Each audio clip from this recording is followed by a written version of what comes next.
Hello, everybody. Today I have come to Delhi to be with my mentor, Professor J.M. Hans, because there were 4 cochlear implants of 2 twin children, and we have finished the surgery early, so I have opportunity to take a short interview of my professor. So let's meet the Padma Shri, the legendary Dr. J.M. Hans. Uh, so I'm going to ask Professor Hans today about adult cochlear implant, because in India especially adult cochlear implant is not very common, sir, right? Because we mostly see for congenital hearing loss and for children. Till now our people, they're not much bothered about quality of life, especially after a certain age. To spend this amount of money, will it be successful? So how do you get adult patient for implantation, sir? What is the criteria and how do you counsel them? See, earlier you were right that not many people would get a cochlear implant in the adult age group, particularly after 50, because they will say, why to waste so much of money, and I've lived my life and now it is okay this way. But gradually now, with the results of cochlear implant coming, and particularly in postlingual deaf adults, the eldest which I have done is a 79 years old man. He was fit otherwise, very fit, and he came to me, and is a rich man also, and he came to me with the fact that he cannot listen the hymns and the gurbanis and all those things, and he wanted that whatever little period he lives, he wanted to live nicely. Right. So we did it single side, and he is very, very happy now.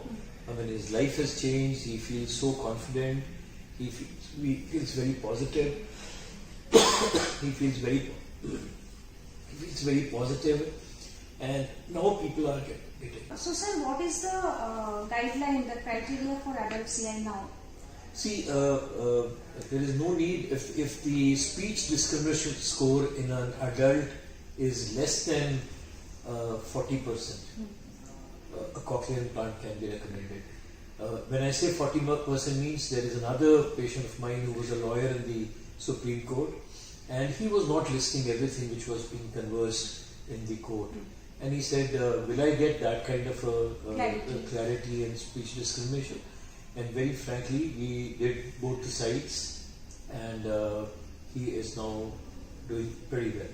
First we did one side and hearing aid on the other, and then he was so happy that he got the other side also done. And but otherwise, if the speech discrimination score goes below 30, that is the ideal time when we do cochlear implant in adults. But there are people. I'm very very sad to really realize that one lady I did, she's a police officer's wife, and for the last 10 years she is deaf, and she doesn't know that there is something like cochlear implant which exists. I think the role should come of us, the ENT surgeon, to promote and to let people know. Absolutely. For presbycusis, there is no reason to be hopeless. There are ways, till the time we are leaving, we have the right to enjoy everything. Absolutely. And to have the best quality of life. Absolutely. If your small newborn has a problem, then everybody runs around here and there to find out what is the treatment. But when adults go deaf, not many people will really try to find out if there is any treatment. But I must tell you now, hearing no more a disability, any kind of hearing problem, whether conductive, which is quite rampant in our country because of chronic maybe that is only the one sense organ which we could have replaced with surgery or artificial prosthesis. Normally. Among the all 5 sense organs, that is the only one. So as a surgeon, what are the extra precautions or little modification of doing a CI in a newborn and doing that in a aged person? See, first of all, a postlingual aged has all his abilities in the brain working. He can hear, he can understand, and he can speak. He can hear speech, he can understand speech, and he can speak after that. So the post-operative habilitation is not so much a problem. Yeah, it's much easier. So they take about 3 to 4 weeks or maybe 3 months, depending upon the duration of deafness, and they start doing pretty well. Though depends also on the cause of hearing loss.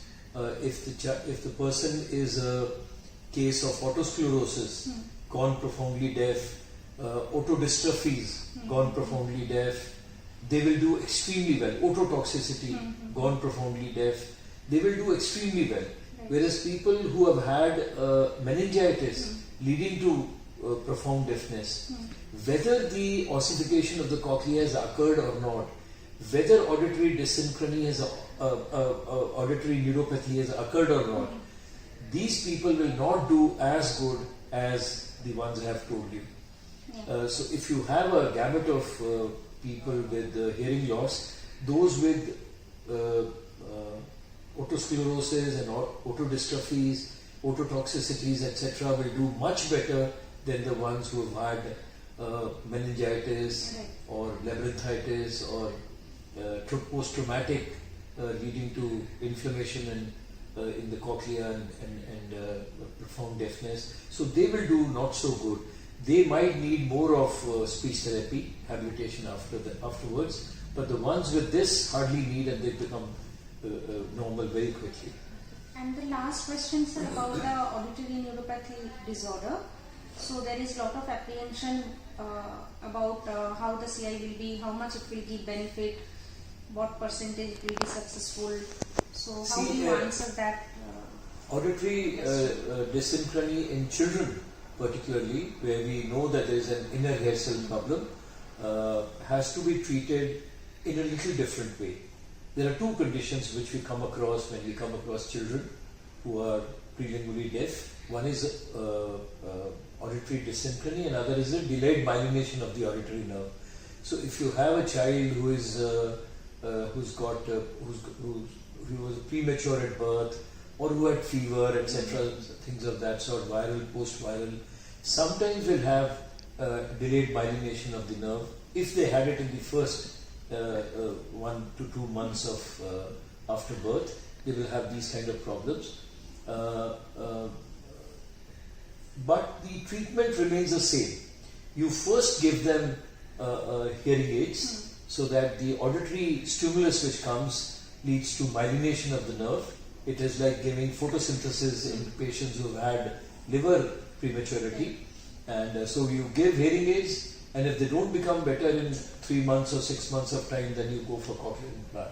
Now people will say they will not do as good as a normal. That is the side effect of any technology. Right. You know, it's like if you're standing somewhere and you feel that water is gonna come and drown you, and you don't try to come out of it, then you are a foolish person. We will have to try. Sometimes the results are extremely good, and similarly is the case with cochlear malformations. You have single cavity cochleas, Mondini's, thin nerves, aplasias. Before doing a auditory brainstem implant in a thin nerve, it is mandatory, if the cochlea is normal, or even if the cochlea is not normal, it's a hypoplastic cochlea, we have to first try a cochlear implant. If that fails, then we go for brainstem implants, because the results of brainstem implants are not as good as even with the worst of cochlear implants. Right. Yeah. Thank you.